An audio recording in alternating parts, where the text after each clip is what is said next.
if you take, for example, we're playing Leeds, right? And it's a 330 cap venue. So that's, 330 tickets. The venue cost was around £360. So you're talking about $400. But, if you sell all those tickets, it's £3,300, which is nearly $4,000. So if you were to go through a promoter and get a $4,000 out of it, you've got to be a massive, massive band selling probably a lot more tickets than we have. Obviously, the downside is we had to market ourselves and spend the money on the venue and take on that risk. If you can take on that risk, one, you could promote it yourselves and you're probably going to do a much better job than anyone else would have done of it anyway. And two, you are in a position where you can reap the rewards if you do manage to sell a lot of tickets. You are now listening to the Creative Juice podcast brought to you by Indepreneur.io.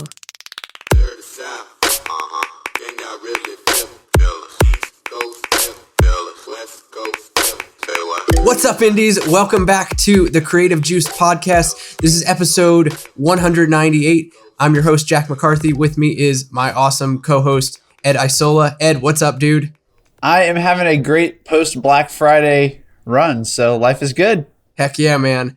I'm super excited about this episode because we have a really, really awesome guest today to talk about how his band, As December Falls, just sold out a whole run of shows and the really interesting strategies and tactics that they use to do it, from the booking methods to the digital marketing strategies and so on and so forth. So I'm really, really pumped to welcome to Creative Juice for the first time, Ande Hunter, who is an IndieX Marketing Specialist and a strategist on our team. I'm so pumped to have you. Ande, what's up, dude? Thanks for being here. Hey guys, thanks a lot for having me. I'm super pumped for my first podcast appearance. So yeah. Yeah, welcome to the show, man. I was super, super excited to talk to you today. I know it's been a long string of marketing efforts for the band's tour, so I'm really, really pumped to get into it. I'd love to just kick off just to hear a little bit about what you guys did with the tour, kind of a high-level overview, and just give us some background on the band, what you guys have been up to.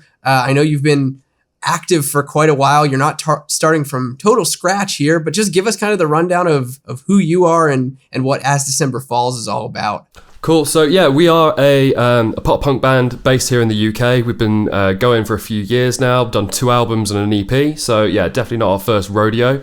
We've played shows across the UK for the past 4 or 5 years on a regular basis. We started out by essentially picking 4 or 5 different cities to target and playing them every 6 months and rotating those with other cities as well. So again, not our first UK tour in terms of playing. Some of these dates were new places, but the majority of them were at least the 3rd or 4th time that we've been to. So yeah, that's the band in a nutshell so far, really.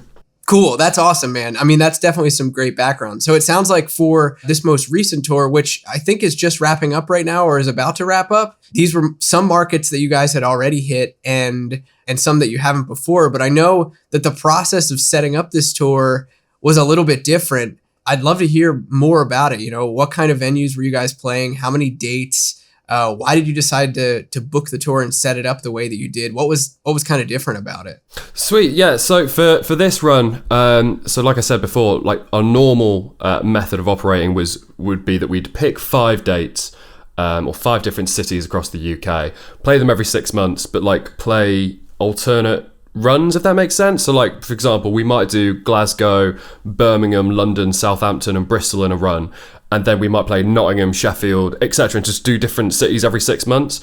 Obviously, we had planned to do that moving forward as an ongoing thing. Then COVID hit, all our shows got cancelled. So when we started booking these dates again, which is screw it, it's been so long since we've been away, what would happen if we actually booked 16 dates in a much shorter period of time? But we were still very conscious of COVID. We didn't want to run the risk, for example, of let's say we booked 16 days across a month. If one of us, or anyone in the touring party were to get sick, that would cancel the whole tour and potentially cause massive issues. So instead what we did was essentially we split it up into 4 dates in November, then a 3-week gap. So if anyone got sick from that, we'd essentially be fine for the next run. Then we're doing 5 dates in December, again, a bit of a gap between the next run of shows. And then early February, we are doing I think it's 6 or 7 shows in February. So that's how we split it up essentially. In terms of how we've done it, we've basically taken the role of the promoter on ourselves. So, the traditional route of playing shows or booking shows is you will get in touch with a promoter. Their main role is essentially to take on all the risk of a show. They will usually either pay you a guarantee or a ticket split. If you sell X amount of tickets, you'll get X amount of money. But they will hire out the venue. They will take out all, the financial risk, paying for the sound engineer, that sort of thing.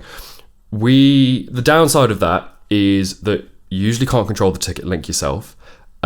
You are very reliant on someone else to do a lot of the marketing for you, potentially, unless you can find ways like the 502s, for example, who have managed to get around that hurdle of not having a ticket link. But, that's a conversation for another time, or maybe later on today we can delve into that. But for us, we very much wanted to control that ticket link, and it was stuff like bundling tickets with other products. Like we put out a tour t-shirt, which we bundled together, and it's stuff like that you wouldn't be able to do if someone else was running the ticket link, i.e. another promoter. So instead, we hired out the venues ourselves. So that means we take on the financial risk of paying for each individual venue. Most of them are between 200 and 300 caps. There are some that are slightly bigger, some that are slightly smaller. Again, because when I started booking these shows, COVID was just easing up.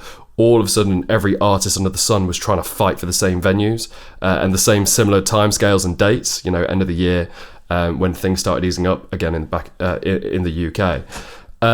So some of the venues probably weren't my first choice in terms of sizes. So for example, there were a couple of 100 caps in cities where we've sold 200 tickets before. So I knew they were instantly going to sell out very, very quickly. But I just couldn't find a bigger venue because everywhere was already booked. And then the opposite happened. Some venues, like Norwich, for example, we ended up playing a 200 cap room for the first time. We'd never been anywhere near this city before. Ideally, I would have wanted to start smaller as a first testing city, but it was the only venue I could find. Unfortunately, it sold out as well, but that was a bit of a gamble. You could have ended up paying for a slightly too big of a venue than we were ready for. So yeah, in terms of how we booked it, it was just a case of contacting the venues directly, giving them a bit of a press kit in terms of like who we are, what we've done in the past. Some of the venues were a bit difficult. They, at the end of the day, they are used to work with promoters that they know on a regular basis. They know that this promoter always delivers and does well with ticket sales. We were, potentially, we're playing our hometown show on this run, but most of these cities were cities that, we've only played a couple of times. Most promoters and venues don't know us. Some of them wanted references from other venues that we played in the past just to make sure that we were legit. But yeah, it wasn't too hard. Most of them, they looked at our socials, they looked at, what we'd done in the past, the fact that we'd sold out UK dates in the past, and most of them were very easy to book. It was just a case of, hire fee, deposit, and then settle up the rest of it on the night, essentially. That's super interesting. And I think that was a really creative way to structure the actual dates of your tour, so that it was almost a hybrid between planning a 30-day tour with a few days off in between straight, and what you guys were doing previously, where you were booking a run of 3 or 4 shows at a time, or 5 or 6 shows at a time, and then swapping out cities the next time around. It sounds like this was kind of a hybrid of like, we're gonna block these dates and then have some time off to make sure that nobody gets sick or anything like that, and then have more dates, but hit really all of the markets that you wanted to get. I think that's super creative given the times right now. Yeah, absolutely. It was just a case of, we just dropped our second album, which was the Happier record, which came out over summer. So when we were talking about this tour, it was very much we wanted to make it at the Happier tour. That's kind of hard to do if we went back to our old method of splitting up the shows and doing 5 dates here, 5 dates every 6 months. We kind of wanted it. We wanted a really big poster. We wanted it to look cool, that we'd come back with a bang with a new album and a lot of new stuff. But obviously, like you said, we just wanted to make sure that we didn't play 5 shows and have to cancel the rest because someone got sick. Unfortunately, we're in a position now where you've got to think about that. If you are hiring out venues yourselves, you're selling out your own tickets, you are liable for all those tickets. If a promoter sells them, it's down to the promoter to sort out the refunds if a show gets cancelled. But with us, obviously, we were selling the tickets. I think in total we've sold over 3,000 tickets for the whole run. that's a lot of money if the shows got cancelled, and potentially could break the band if we had to refund them all. Do you know what I mean? Because we announced the shows back in May. A lot of that money not a lot of that money, but we've used some of that money for other stuff, to make music videos, promote other things. So it's not necessarily we take the ticket money and it just sits there in our bank waiting until the show's been done. Do you know what I mean? Like, we will use that for our marketing, for a myriad of stuff. So yeah, we had to be careful about how we set it up, really, just to make sure that we didn't end up losing out. I think people would be really interested to hear like a step-by-step outline of how you guys went through things. Like was there any copy like that you guys used to outreach to the venues in the emails? I know you said you sent a press kit, but was there anything you said like, hey, like what do those emails look like? Because I think people will hear this and be like, wow, that's really cool for Andy, but like, how do I get started on that process? So like giving a little insight into that, I think would be really sick. Sorry, it's been a while since I've actually peeped at these emails. So what I'm going to do is I'm just going to pull one up and go through it with you. And one thing about this as well is, as I'm looking through these emails, I kept all the venues up to date with ticket sales, probably on like at least a 2 or 3 week basis, because these are venues that potentially they've got bigger rooms. We will want to come back. And they really appreciate the communication. You've got to treat this as if you are the promoter, and keeping them up to date is a definite. Sounds like that kind of communication is key from like a business perspective here, because it sounds like what you guys are really trying to do is like not only like crush this tour and make it really a positive experience for you and your band, but also really build some business relationships with these venues so that you could do something like this again.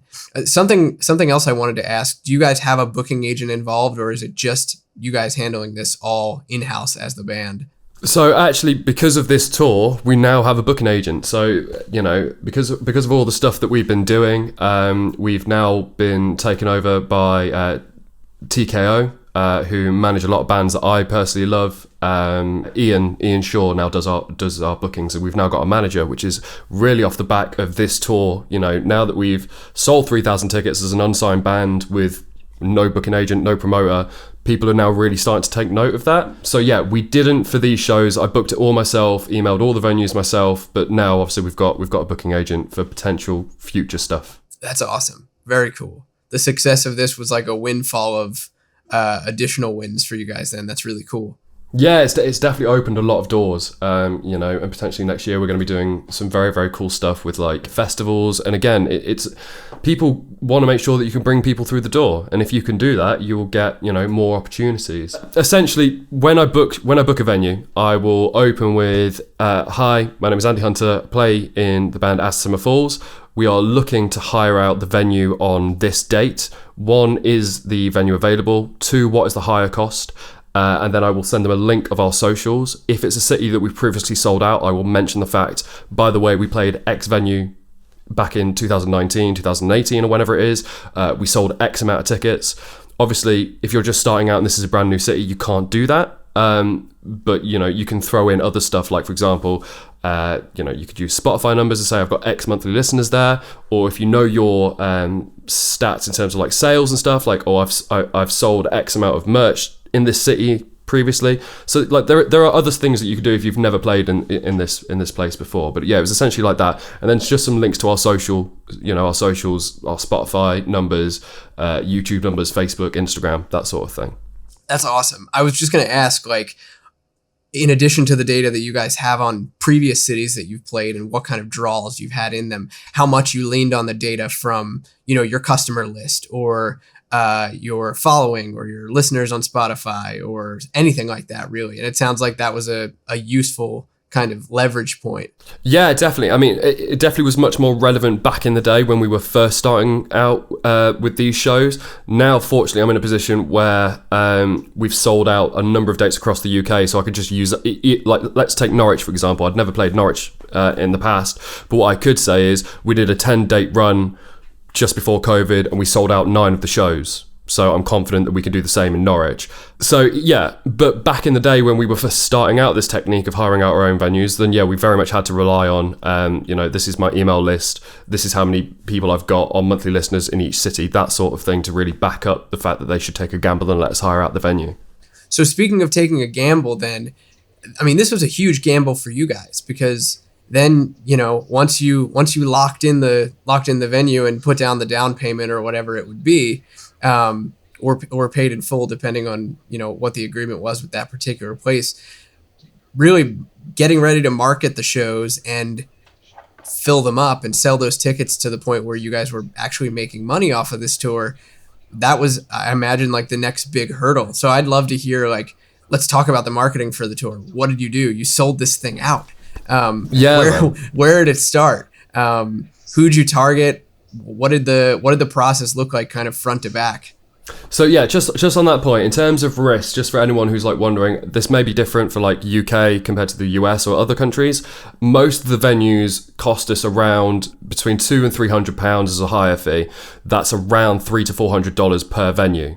So, you're talking that across 15 or 16 venues. It does start to add up in terms of a lot of money. Fortunately, most of them take deposits, so you don't need to pay the full amount up front. You can pay a small amount and then cover the rest with ticket sales.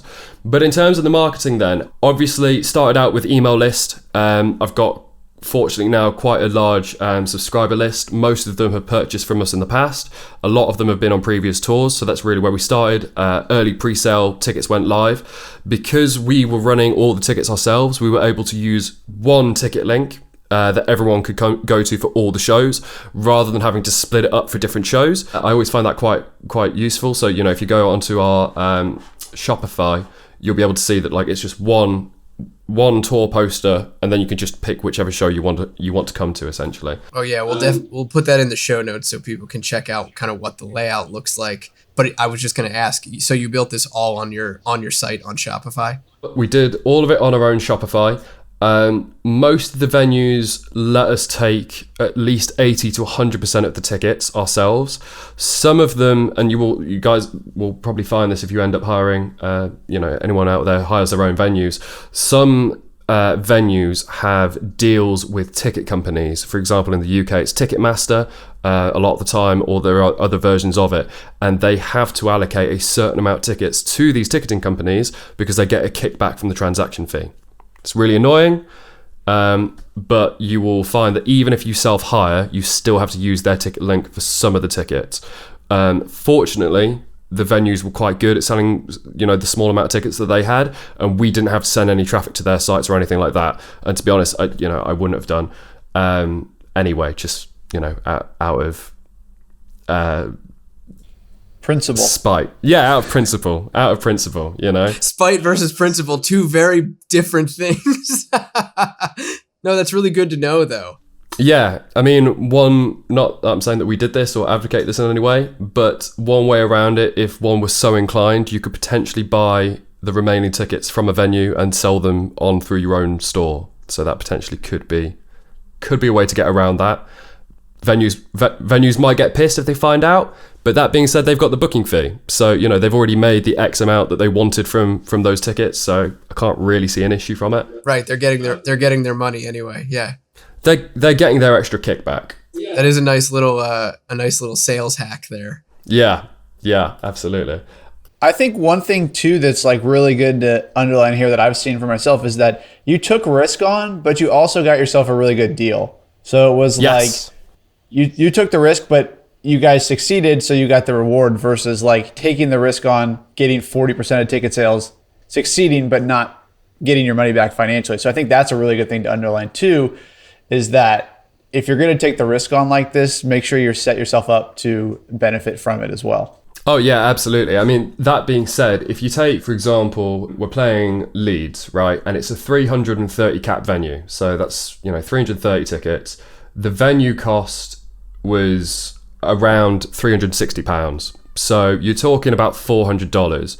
But, if you sell all those tickets, it's £3,300, which is nearly $4,000. So if you were to go through a promoter and get a $4,000 out of it, you've got to be a massive, massive band selling probably a lot more tickets than we have.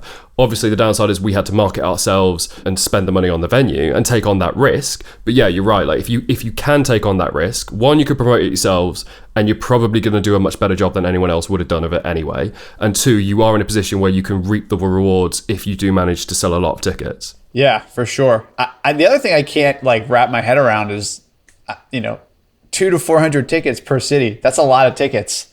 So I'm really curious to like dive into what, you controlled the ticket links, which obviously helped you sell the tickets. But I'm really curious to dive into like, what did the marketing look like? Like what campaigns were you running? Where were you running people to? What audiences? Because for me, that's a lot of tickets. When we do our stuff here and we don't have ticket links, but if we sell 120 to 150, that's like, wow, that was really good on like a $500 budget. So, I mean, that's a lot of tickets. So I'm really excited to hear kind of dive into those campaigns. Yeah, absolutely. So sorry, I completely got distracted, didn't I? We started with going to email lists. So like I said, we've already toured the UK several times. So they got the early link, they got early access. We obviously sold quite a big bump of tickets through that initial email campaign. As soon as that was done, I launched campaigns in every single city, essentially quite broad. I think I was going 30 miles around each city, cold audience. And the reason why I wanted to take that gamble and test it is because previously every other tour, I have always taken a longer form approach of warming up the audience with fan finders, for example, and then retargeting and relying on the retargeting to sell tickets. Whereas this time, I took a slightly different approach and went straight to cold audience on the basis of, again, a lot of these places we've sold at least 100 tickets in the past. I want to see what would happen if we went to cold audience, because I knew for a fact that these people would still be in that audience. I know that Facebook is still going to find those people and include them in a cold audience. And so targeting wise, it was very broad, genre based with big artists. So I would, for example, target 13 miles around London. I would be hitting rock, pop punk, emo, alternative, all in one ad set, one giant ad set, with Paramore, Panic at the Disco, Fall Out Boy, really big bands in the genre. And then in terms of actual creatives, I had 5 or 6 different fan finders in each ad set with very similar copy. And it was essentially, so each city I would call out the city in the copy. So it would be Leicester. We are so excited to be playing Duffy's on the 20th of November 2021. Tickets are only $9.99, but there aren't many left, so don't miss out. And I was using that copy straight out the gate before we'd even sold a ticket. Get yours here with the link. And then in the description, it was Leicester tour ticket, $9.99, not many left, book now. And what I would do is in the comments, on probably every couple of weeks, I would pop into the comments as the band and update underneath saying only 30 tickets left. Don't miss out, get them here. So anyone who had engaged with that ad, liked the post, commented, got a notification that I'd commented on the post. And so if they hadn't already bought a ticket, they were being reminded, oh no, like there's not many left. I need to get mine now before it runs out. That's clever. I was gonna say that's very similar to the thing I think you've mentioned in the past to me, which was that you updated the names of the events when you did that to say like 100 tickets left, 90 tickets left. So that's a really creative way to, in a non-pushy way, tell people like, hey, tickets are going down, because they are getting notified, but you're not spamming them, which is, I think both of those are really clever.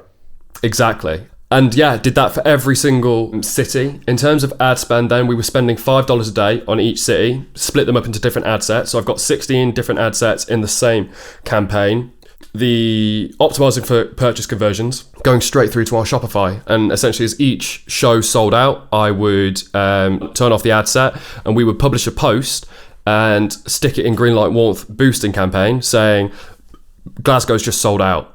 And I would also send out an email blast saying Glasgow just sold out. I would make sure that it was limited to the UK, so like we weren't spamming our fans in the US who aren't going to care every time we sell out a UK show.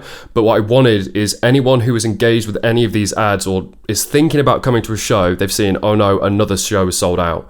And there were massive spikes every time we sold out a venue. And actually, this was probably one of the benefits of having smaller venues, because we were forced into it. They sold out much quicker. So Manchester, for example, was only 100 tickets because, again, couldn't find anywhere bigger. Sold out very, very quickly. So instantly, within 2 weeks of having announced the tour, we'd sold it out. And this was for a show that was like 9 months away.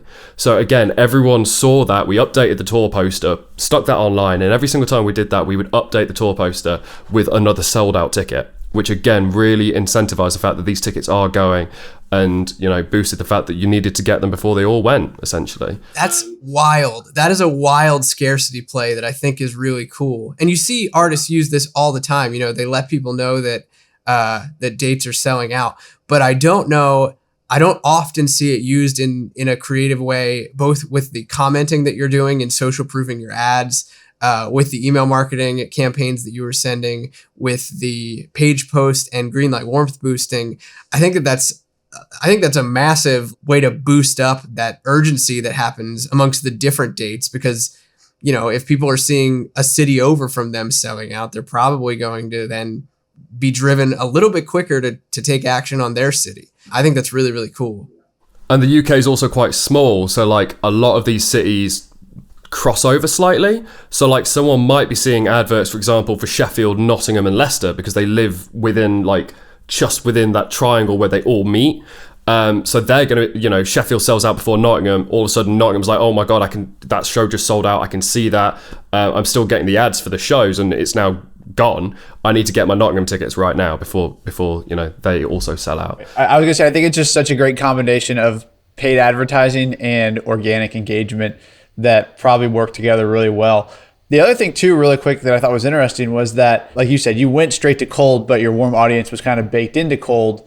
And I've seen the same thing on my end, where it's like we've been able to kind of just go straight to cold, quote unquote, but you're really baking people in. So I think that's some kind of benefit that a couple of years down the road, if you start this process, that you start to kind of be able to go right to cold, where God knows how much money you've spent on free plus shipping and handling and show promo in the UK. So you're not really cold to probably a lot of these people. So I think that's just something to mention. Like starting out, you may not want to go right to cold, but after you kind of build your base a little bit, you can kind of do that. What was the creative? I know you said the copy. What was the creative on the direct to ticket? Full length fan finders.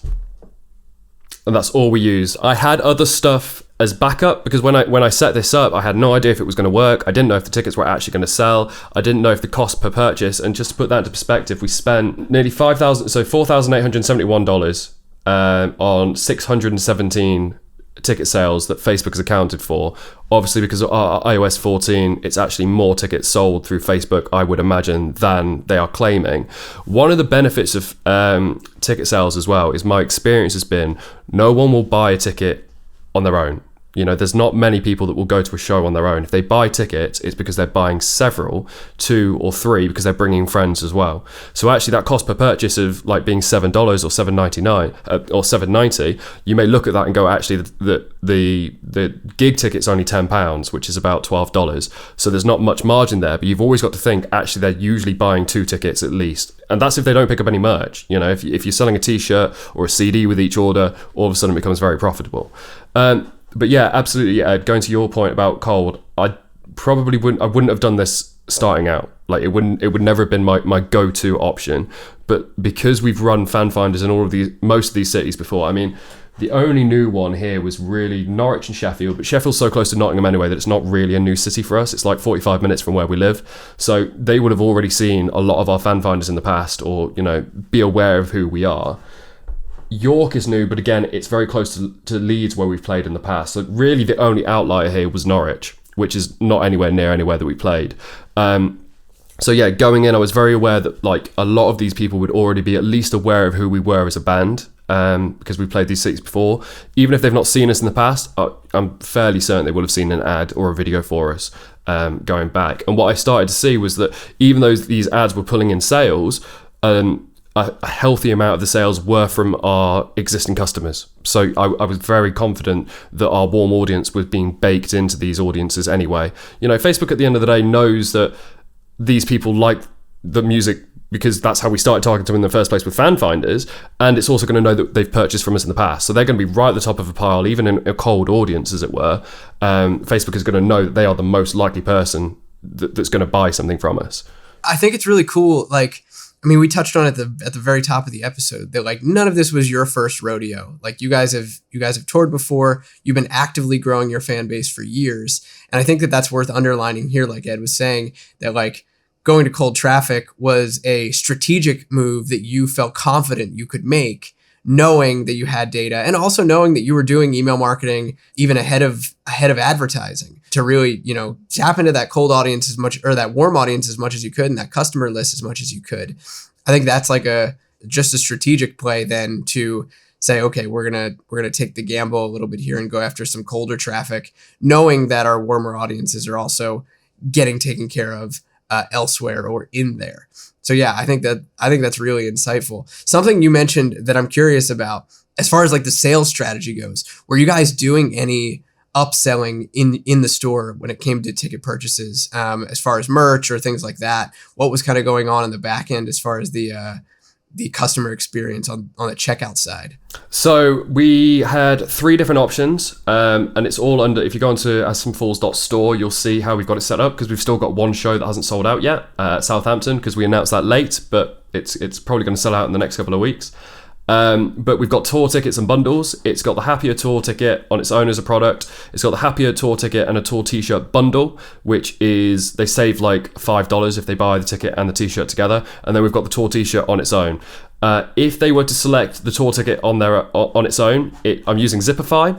So it's got a little bump at the bottom of the page where they can add the tour t-shirt to the order. I'm also using one-click upsells, so once they've placed an order, they also get offered a physical copy of the CD Happier, just because it ties in quite nicely.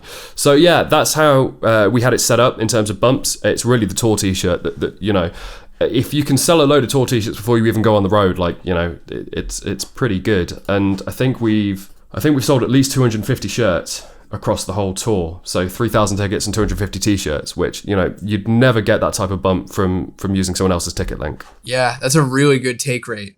That's awesome. Really essentially getting pre-sold merch before you guys even enter the venue or before anyone steps foot in night of. That's awesome. Yeah, for sure. I think the other thing too that's really cool to touch on that you mentioned to me is at the actual show. I know you said you sold a lot of at show merch. If you want to kind of dive into that, I was pretty astounded by the number you told me on your nightly average.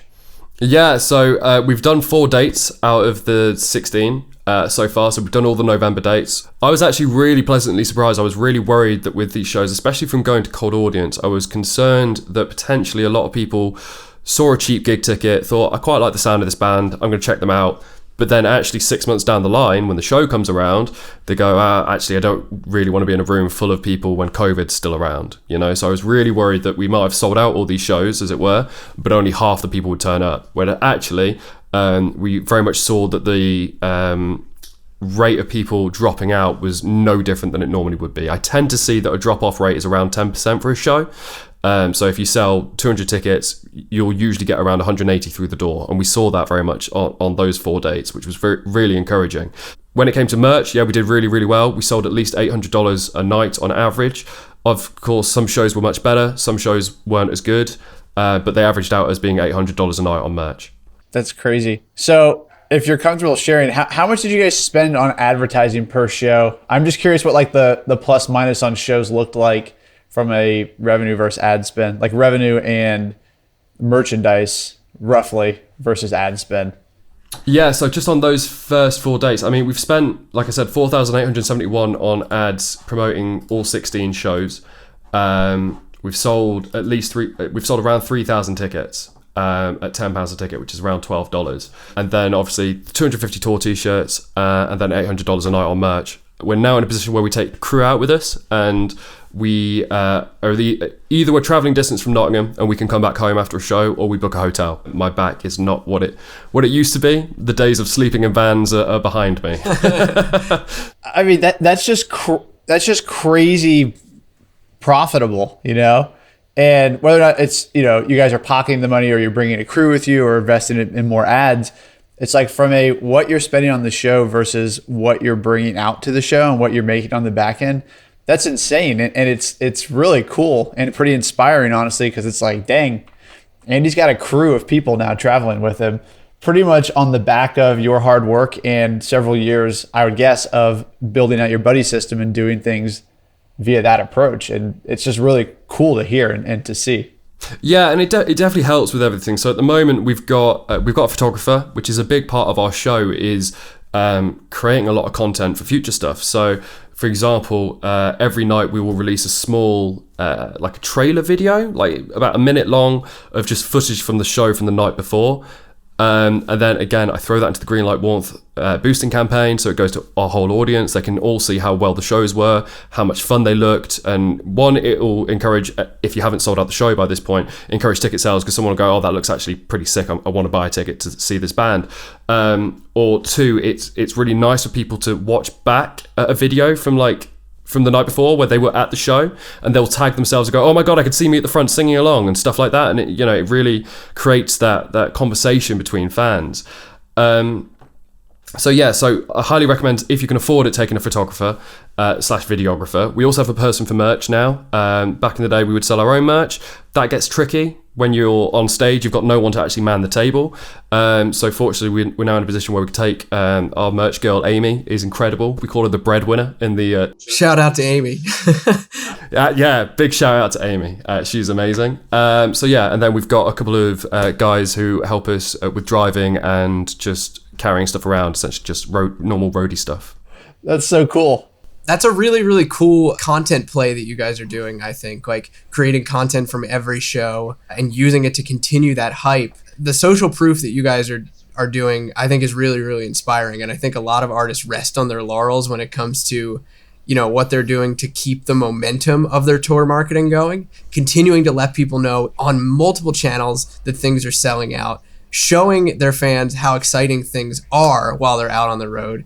And I get it, like being on the road, you're tired, you're sore, your voice is hoarse, and some of this stuff that really can play a big role in the success of how the tour continues to go and how people continue to show up. I have to think that like the retention that you guys are seeing from ticket sale to actual butts in seats, it has something to do with that urgency that you guys are creating and like the cool content that people are seeing just watching you guys be out on the road. I think that's really, really inspiring. Yeah, I mean, I'll often see a band who are on the road, they're doing a 10-day tour, for example, and then they won't post anything until after the tour's done, and they'll showcase like a carousel of like 8 tour photos that were taken at different shows, go, oh my God, thank you, the UK, that tour was amazing. Where it's like, you've missed that opportunity of posting every single night, at least like one photo from the show the night before. And what we would do is we would post the video from the night before. So we played Newcastle and then be in Sheffield the next day and say, Newcastle, you were absolutely incredible. Sheffield, the doors are at 7 tonight. We'll see you there. And so we would, again, be using those videos from the night before to encourage people to, don't forget the show's tonight, and here's the door time, and you're going to have a great time. And because the videos are so engaging as well, and everyone from the night before would organically comment on it, it meant that we didn't have to put much ad spend behind it, just because it was already receiving so much organic love. And then now I'm going back, stripping out those door times and just leaving the one piece of caption and then throwing them into the Greenlight Warmth boosting campaign. So people are just seeing how cool the videos were. Yeah, I think that's sweet. I have seen that with a couple different artists that I follow, and it's like, if you're gonna go out and do the effort of this big touring move, and it's really cool to just give people, share on your story, make a post about it. Like it really and if you're doing cool shows too, it really builds the credibility of like, wow, these guys are super legit, which I think is like an intangible benefit. Another question I have for you, Andy, did you guys bring out any support on this tour, or are they just straight headlining shows? Do you have other bands out with you? Yeah, so actually what we did on this run, it was again during the promo for the album, and I think this was actually our manager's idea at the time. He was basically like saying, you guys have come so far in such a short time, it would be really cool for you guys to give back to like local bands. And because the shows were selling so well anyway, I was confident that we'd be able to sell out these tickets without relying on any supports, essentially. So we basically ran, not like a contest, but it was like a submission kind of thing, where saying, look, we want one local band from each city to open the night. Email us your best song, essentially. Unfortunately, by the time that, we'd announced all the supports, we had sold out all the tickets. So we knew that every single person at that venue essentially were there to see us, which again helps with merch sales massively, because if you're not in that position, that's completely fine. We've done it in the past, gone out with bands, split ticket sales between us. You play to their fans, they play to your fans, but you will do worse in merch, because half those people there aren't there to see you. They're going to buy the merch of the band that they bought the ticket for. Do you know what I mean? Whereas for this, we did really well on merch, and I think it's mainly because those 200 people there are there just to see us, and it helps the supports as well. And it ended up getting featured in Kerrang, and Rock Sound tweeted about it. Like, do you want to play essentially on this sold out tour? Apply here. As Semper Falls are taking local supports for each show, and then we've had one main support for each run, so one for November, one for December, and one for February. That's super cool, man. What a great way to kind of continue the the indie spirit of building a community. Not only are you building a community with your fans, but you're including other artists in that. I think that's really cool. A neat opportunity for sure, and not something that a lot of bands get to do. No, and it's been amazing as well, because it meant that we ended up listening to about 300 bands and picking our favourites, which, we all had a bottle of wine, and it took several hours. But it meant that we didn't have to worry about taking bands out that we thought, oh, can these guys sell tickets? Is there a worth to us taking them out? Which is very much often, a lot of that times that does become the case, because music is a business. If you are worried about ticket sales, you want to take out a band that potentially can help with that. Whereas we were fortunately in the position where we could just take people out based on that one song. Did we like them or not? And it's meant that actually we've been able to probably pick a higher class of musical acts that potentially we wouldn't have been able to work with otherwise. It's been really, really fun. And the 4 nights we've done so far have been incredible. Every support band was amazing. And it just creates a really, really nice atmosphere as well. So yeah, if you're in a position to. That's so cool, man. I love that.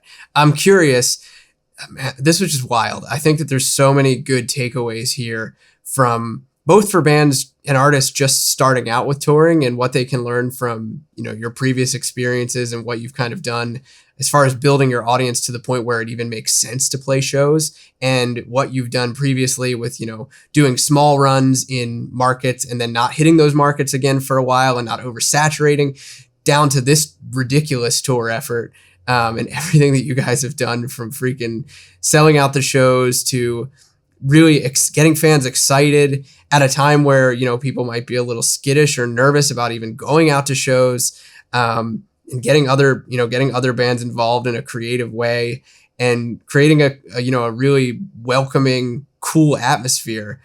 I'd be curious, do you have any advice or anything you might do differently next time, and any advice you might give to, indies or any artists really that are looking to do this kind of thing themselves? Yeah, so, for us, I think off the back of this, we've been very fortunate. We've now got a booking agent. We're in talks with a promoter who potentially wants to do a UK run with us next year, based off our previous ticket sales of bigger venues. And actually they are willing, because of what they've seen with us and our marketing, to actually give us ticket links for every show, which I've not heard of a big national promoter doing in the past. I think they're taking quite a gamble with us. So, we're going to have to make sure that it pays off for them. So that's what we are going to be doing differently moving forward, but we'll still have the ticket link. It's still going to go through our own store, and I'm probably going to employ a lot of these marketing techniques again, because it's worked so well this time around. So I'm excited about the next year.